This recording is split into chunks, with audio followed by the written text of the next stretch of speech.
E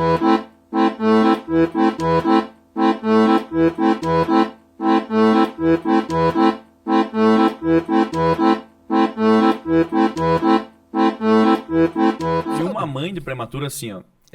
Eu tinha, assim, por exemplo, você falou da Vaidolinda.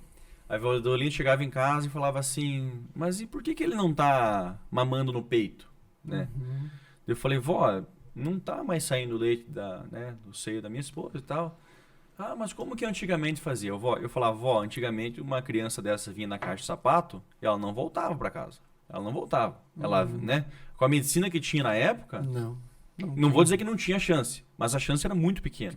Era muito pequena, né? Então, se o pai ficou todo atabalhoado psicologicamente, imagine a mãe.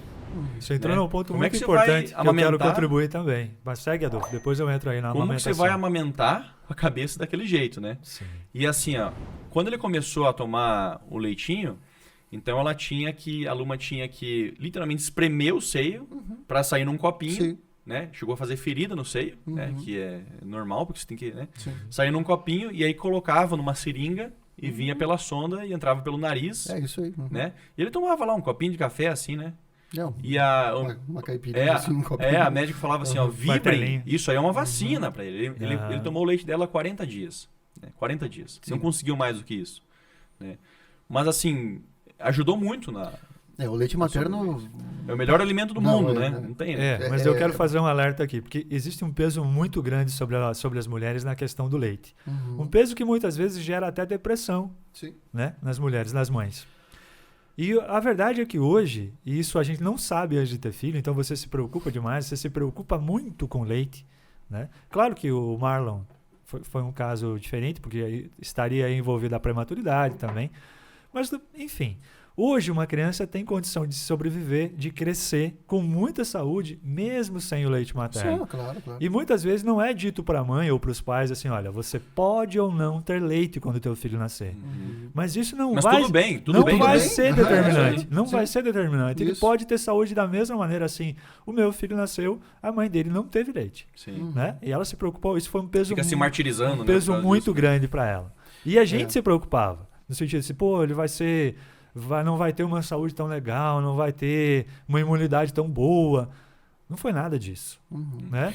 Foi super tranquilo. E ao mesmo tempo você vê crianças que tiveram o aleitamento materno tranquilo, normal, e que não tem uma saúde tão boa. Sim. Né? Mas demorou até a gente entender, até um médico falar pra gente, isso é uma informação que é muito importante, que esses leites, esses NAN que a gente pode contar hoje em dia, eles são muito completos. Né? E eles garantem assim, uma reposição, uma alimentação muito completa para os bebês. Então eu só queria fazer esse alerta. A amamentação é importante sim, mas ela não pode ser um peso na cabeça da mãe ou do pai, achar assim, se não tiver leite, não vai ter saúde. Né? É que a gente mexe num ponto e que até para nós é um pouco difícil de entender, que é esse vínculo que existe no processo de amamentação da mãe com... a gente pensa, não, tudo bem, de uma forma racional é isso. Vai suprir, beleza, vai dar certo. Exatamente. Mas por um outro lado, porque olha só, um dos momentos... A Luma gostava de, né? Tem a questão de gostar de amamentar, né? Isso é uma sensação que nós, homens, nunca vamos saber, né?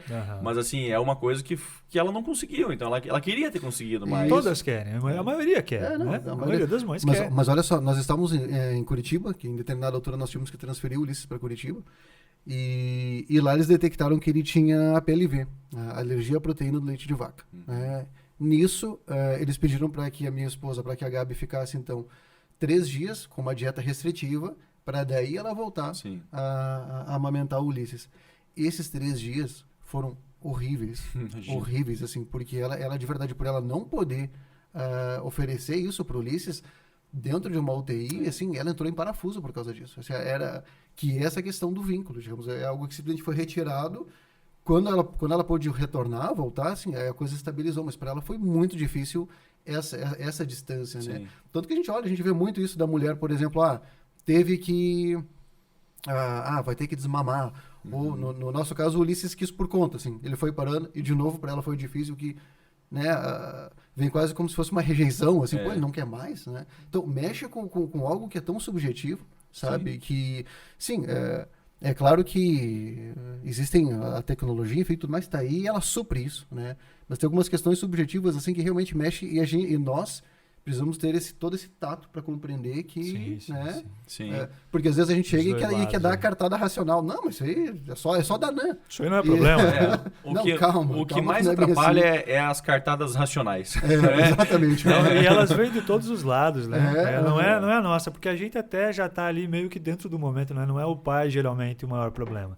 Mas é que vem muita gente visitar, vem muito familiar, vem muito amigo, amiga. Muito pitaco.